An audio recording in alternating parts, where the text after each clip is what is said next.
Tara, samahan niyo ako as I walk and dine in Manila. So tonight, we decided to have a walk around Makati. And as we walk, we saw this matcha bar in Salcedo. Honestly, I'm not a fan of matcha, but they offer non-matcha based drinks naman. At kahit hindi ako mahilig mag-matcha, I really had a good time watching the baristas preparing our drinks. I still tried naman na tikman yung matcha drink na in-order ng friend ko, but it's not really for me. Siguro pag mas naging tito pa ako, baka magustuhan ko na to. I ordered this lychee soda drink nila and it's so refreshing. Perfect siya after having a walk. After we got our drinks, we continued on walking and madami kami nakitang ibang kainan pero ito yung nakakuha ng atensyon namin. We dined in here at Mama Nam's. So this is owned by Manam and it is located here at Arnaiz Avenue. You can search naman sa maps. Maliit lang yung dining area nila pero maganda naman yung interior. We ordered fried pipita pao for our starter and it cost 35 pesos for 2 pieces already. Masarap siya and this is my first time ordering this.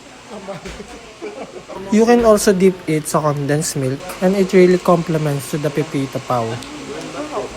And they also serve free kansi soup.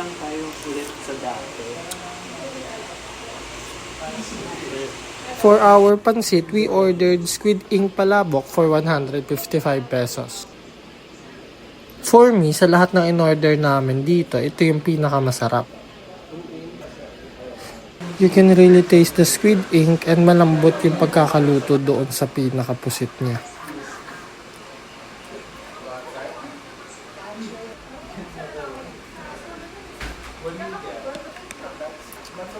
For my main course, I ordered their chicken in a salad and it comes with garlic rice and achara. And it costs 295 pesos.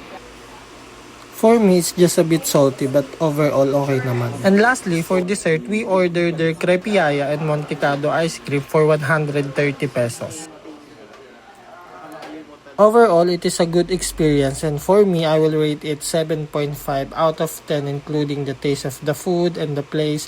But for me, the price is really affordable for its serving. They are open from 10 a.m. to 12 midnight daily kaya perfect siya if you will have your late night walk around here. At kung may mga suggestions pa kayo na pwedeng kainan around Metro Manila, especially here in Makati, comment lang kayo dyan and